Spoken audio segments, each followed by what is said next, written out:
Bonjour à vous. Une astuce supplémentaire ici par rapport aux mauvaises nouvelles que l'on peut rencontrer pendant le sevrage tabagique. J'ai déjà fait une première vidéo sur comment gérer ces mauvaises nouvelles en 5 astuces très simples, plus vraiment une technique pour changer votre état d'esprit et ne plus jamais voir les mauvaises nouvelles de la même façon. Mais je voulais profiter de ces rayons de soleil. Là, j'adore ce moment de la journée où on voit le soleil qui se couche. Et je voulais profiter de cette belle luminosité pour vous parler d'une autre astuce pour gérer les mauvaises nouvelles. Cette astuce, elle est valable que vous soyez fumeur ou non fumeur d'ailleurs.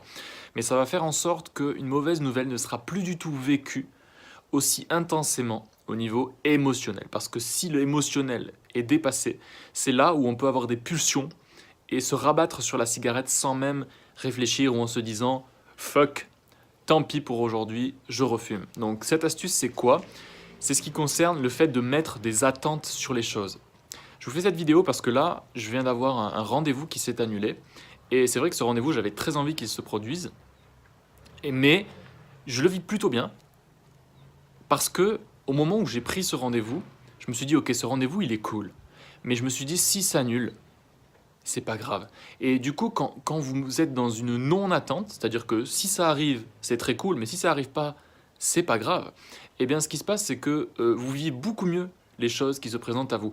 Comme le dit David Lefrançois, que vous connaissez peut-être, qui est aussi présent sur YouTube, lui, il dit ce qui nous rend le plus heureux, le plus malheureux, pardon, ce qui nous rend le plus malheureux, c'est de mettre des attentes sur ce qui peut se passer dans notre journée. Parce que si nos attentes ne sont pas assouvies, entre guillemets, mais on est déçu.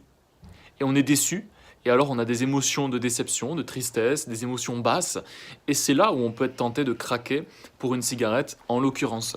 Donc, évitez de mettre trop d'attentes sur ce qui peut arriver dans votre journée. C'est parce que sinon, vous allez vivre les choses comme un malus, entre guillemets. Si vous ne mettez pas d'attente et que vous me dites, si ça arrive, tant mieux, si ça n'arrive pas, c'est parfait, quelque chose de mieux m'attend. Ça, c'est très puissant aussi, de se dire que quelque chose de mieux m'attend. Mais alors, vous allez voir les choses comme un bonus. Vous allez vivre dans un bonus. Et vous allez développer des émotions comme la gratitude, comme la sérénité, comme le bien-être.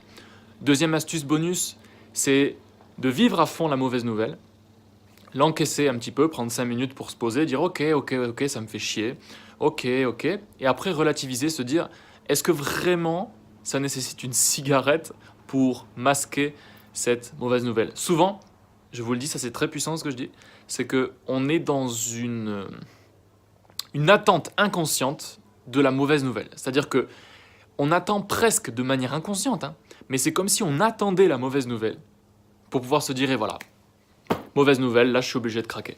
Et c'est une putain d'excuse. C'est qu'une putain d'excuse. Donc faites attention si inconsciemment vous n'avez pas envie de provoquer des mauvaises nouvelles, rien que pour vous donner un motif de pouvoir fumer. Dernière astuce bonus qui n'a pas forcément de lien, mais la meilleure astuce pour arrêter de fumer, c'est vous. C'est vous parce que je ne vous connais pas, mais je sais que vous êtes au moins plus âgé que moi. J'ai 25 ans aujourd'hui, je pense. Et vous avez vécu des tas de trucs qui n'étaient pas forcément faciles. Des trucs où vous n'aviez pas forcément le choix. Des trucs où vous aviez le choix, mais vous avez choisi de surmonter la difficulté dans votre vie, que ce soit au niveau professionnel, au niveau personnel, un examen, un permis de conduire, une situation amoureuse, une situation d'urgence compliquée où vous avez fait face au problème jusqu'au bout. Et ça, je suis sûr qu'il y en a plusieurs dans votre vie, des événements comme ça. Si vous avez réussi à faire ça, pourquoi ne pas réussir à arrêter de fumer? Donc, la meilleure astuce, c'est vous. Rappelez-vous ce que vous avez déjà fait dans votre vie. Et dites-vous que la cigarette, hein, ça pèse quoi? 5 grammes une cigarette? Vous êtes largement plus fort qu'une putain de cigarette de merde. Ok? Si vous mobilisez cette énergie de courage et de force à l'intérieur de vous, vous êtes capable d'arrêter de fumer 10 fois, 20 fois dans votre vie. Vous en êtes largement capable. L'illusion, c'est de penser que vous n'en êtes pas capable. La cigarette va vous faire croire que vous n'en êtes pas capable. Mais rappelez-vous, tous ces fumeurs qui l'ont fait avant vous, c'était pas forcément facile, mais ils l'ont fait. Retenez aussi que beaucoup d'entre eux rechutent, ne serait-ce qu'une cigarette, j'en fais partie.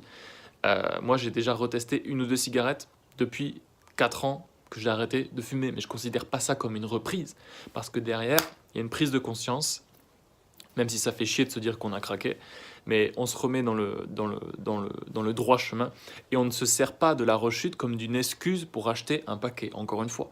Ne pas être dans l'attente de la rechute inconsciente, ne pas être dans l'attente d'une mauvaise nouvelle inconsciente, ne pas être dans l'attente d'une déception inconsciente. Non, soyez dans l'attente du meilleur, mais sans vous attacher émotionnellement à ce qui peut arriver. Voilà, merci de m'avoir écouté. Maintenant, je vais profiter de ce joli coucher de soleil et je vous dis à très bientôt sur la chaîne à plein poumon. Abonnez-vous pour avoir les meilleures astuces, conseils, solutions techniques pour réussir à vivre à nouveau sans tabac mais surtout à plein poumon. Ciao tout le monde.